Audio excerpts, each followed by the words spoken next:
सुप्रभात छात्रगण।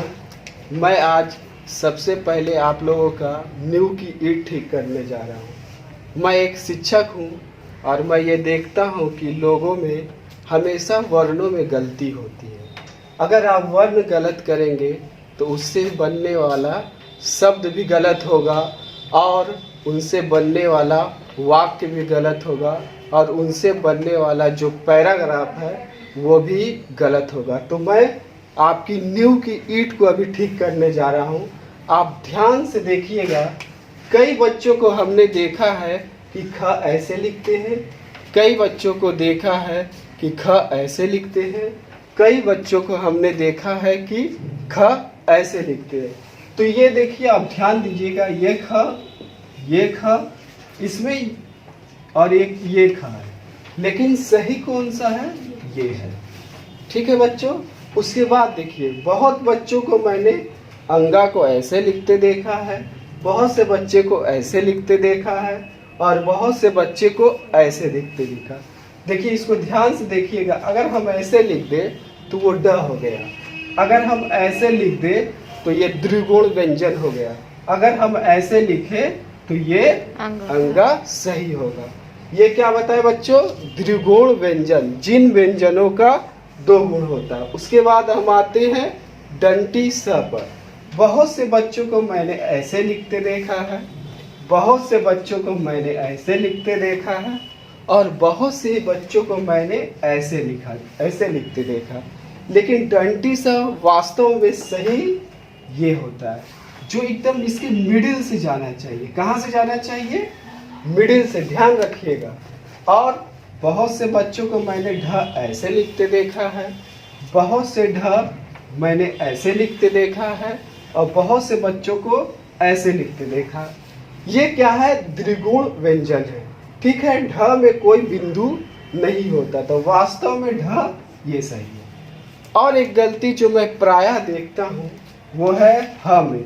कोई बच्चा ऐसे ह लिखता है, कोई बच्चा ऐसे ह लिखता है, लेकिन वास्तव में ह लिखने का तरीका ये है। ह से ही हर्ष पर मैं आता हूँ। ह से किस पर आता हूँ? हर्ष पर। सबसे पहले मैं मात्रा बता दूँ। बच्चों में ज़्यादातर हर्षई दीर्घई, हर्षऊ और दीर्घऊ की मात्रा में गलती होती है। तो आज इस वीडियो को आप ध्यान से देखिएगा, आपका 90% गलती होना ठीक हो जाएगा। लेकिन मेरे एक बात पर विशेष ध्यान दीजिएगा, जो मैं बताने जा रहा हूँ। अगर आपको सीखना है तो पढ़ाई को महसूस करिएगा, उसको ज़बरदस्ती मत करिएगा। पहले देखिए मैं क्या बताना चाहता हूँ। दो मात्राएं होती है, एक हर्ष की मात्रा, एक दीर्घ की मात्रा। हर्ष का अर्थात छोटा। हम जब छोटे चीज़ों को बोलते हैं तो कम समय लगता है और दबाव भी क्या होता है? कम पड़ता है। लेकिन हम दीर्घ का अर्थात होता है बड़ा। बड़ा, जब भी हम बड़े चीज़ों को बोलेंगे तो ये क्या होगा? ज़्यादा समय लेगा और उस चीज़ पर ज़्यादा दबाव पड़ेगा। तो ये मैं दो परिभाषा दिया, इसको आप अच्छे से सुनिएगा। उसी प्रकार होता है हर्षव की मात्रा, दीर्घव की मात्रा। मतलब हर्षव की मात्रा मतलब कम समय, दीर्घव की मात्रा मतलब ज़्यादा समय। तो आप ध्यान दीजिएगा, हर्ष और दीर्घ, हर्षई और दीर्घ की मात्रा में। अब देखिए बच्चों, मैं उच्चारण कर कर आपको दिखाता हूँ। बहुत से टीचरों आपको सिखाएंगे कि मन में पढ़ने से क्या होता है? जल्दी याद होता है। ये बिल्कुल गलत बात है। ये क्यों गलत है, मैं अभी इसको प्रमाणित करूँगा। आप जो भी बोले उस ध्वनि को आप सुने, क्योंकि आप ध्वनि को सुनेंगे नहीं तब तक सही लिखेंगे नहीं। देखिए, हम उच्चारण करके आपको दिखाता हूँ। मैंने एक लिखा दिया, दूसरे तरफ लिखा दिया। एक तरफ मैंने हर्षई की मात्रा दी, एक तरफ मैंने दीर्घई की मात्रा। देखिए, अब देखिए, जब हम दिया का उच्चारण कर रहे हैं, दिया, द पर किसी प्रकार का दबाव नहीं पड़ रहा, ये महसूस करिए। आप उस पर जबरदस्ती दबाव मत दीजिए, इसको महसूस करिए। देखिए, दिया, ये हर्षई की मात्रा होगा। जैसे ही आप दीपक बोलते हैं, दीपक, क्या बोलेंगे? दीपक। ऑटोमेटिक दबाव पड़ रहा है तो ये सही हुआ। वैसे ही देखिए, और मैंने एग्जांपल दिया है, ली जी ए, ली जी ए। ल जब हम बोल रहे हैं, ली दबाव पड़ा, जी ए नहीं पड़ा, ये क्या है? आप बस महसूस करिए तो ये लीजिए क्या हो जाएगा? सही हो जाएगा। उसके बाद मैं दूसरा एग्जांपल एक दिया हूँ, ली खी ए। फिर पुनः बोलिए, ली खी ए। ना ल पर दबाव पड़ा ना ख पर, तो कौन सा सही होगा? ये सही होगा। उसके बाद मैंने और एक एग्जांपल दिया है, की जी ए। ध्यान से सुनिएगा, की जी ए। जैसे ही क बोलने जा रहा हूं मैं, तो क पर क्या हो रहा है? दबाव पड़ रहा है। ऐसे बहुत सारी बातें हैं जो मैं आज आपको बताऊंगा, तो ये कीजिए, सही हुआ। उसी तरह अब किस मात्रा पर आएंगे हम लोग? हर्षऊ और दीर्घऊ की मात्रा पर। जैसे मैंने एक एग्जांपल दिया, फूल। फूल बोलिए, फूल। हमें दबाव आपको इसी तरह महसूस हो जाएगा, तो ये फूल सही होगा। तो इंग्लिश के माध्यम से भी हिंदी आप सीख सकते हैं और हिंदी के माध्यम से भी आप इंग्लिश सीख सकते हैं। उसके बाद एक उच्चारण मैं करने जा रहा हूँ, दूर। जैसे ही मैं दूर बोल रहा हूँ, द पर क्या हो रहा है? दबाव पड़ रहा है, तो ये मात्रा सही होगा। और कुछ हर्षों की मात्रा का मैं एग्जाम्पल दे दूं। जैसे मैं बोला कुसुम, कुसुम, देखिए कोई दबाव नहीं पड़ रहा, ना क पर ना दंतिसा पर। आपने देखा होगा कुसुम कैसे लिखते हैं हम लोग? ऐसे, ठीक है। तो आप इंग्लिश से भी हिंदी को सीख सकते हैं और हिंदी से भी इंग्लिश को सीख सकते हैं। ये तो रही कुछ महत्वपूर्ण बातें। सबसे ज़्यादा गलती यही 4 मात्राओं में होती है, हर्षई और दीर्घई में, हर्षऊ और दीर्घऊ में। अब क्या है, जब हम 2 वाक्यों को जोड़ते हैं, जब हम 2 वाक्यों को जोड़ते हैं, तो आप बताइए ये की लगेगा कि ये की लगेगा? याद रखिएगा, हम जब भी 2 वाक्यों को जोड़ेंगे तो हमेशा छोटी की मात्रा लगेगी। जब भी हम 2 वाक्यों को जोड़ेंगे तो छोटी की मात्रा लगेगी। जैसा कि मैंने जहाँ पढ़ा है, उस टीचर का नाम है डॉक्टर JK भारती। मैं उसको नमन करता हूँ। उन्होंने मुझे उत्तम शिक्षा दिया है। मैं चाहता हूँ एक शिक्षक होने के नाते कि मैं जो भी जानता हूँ आप सभी तकों को मैं अपनी शिक्षा को पहुँचाऊँ, ताकि आप भी ये जानिए। और एक मैं बात बता दूँ कि जिसका इंग्लिश और हिंदी अच्छा होता है ना, वही ट्रांसलेटर कर पाता है।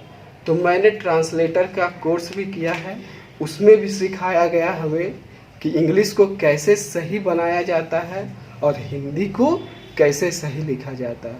उसमें श्री राजेश सर, श्री विनय सर और श्री दीपक सर ने मुझे बहुत मदद किया, उसको भी मैं नमन करता हूँ। और उन्हीं के ज्ञान को मैं आप तक फैला रहा हूँ।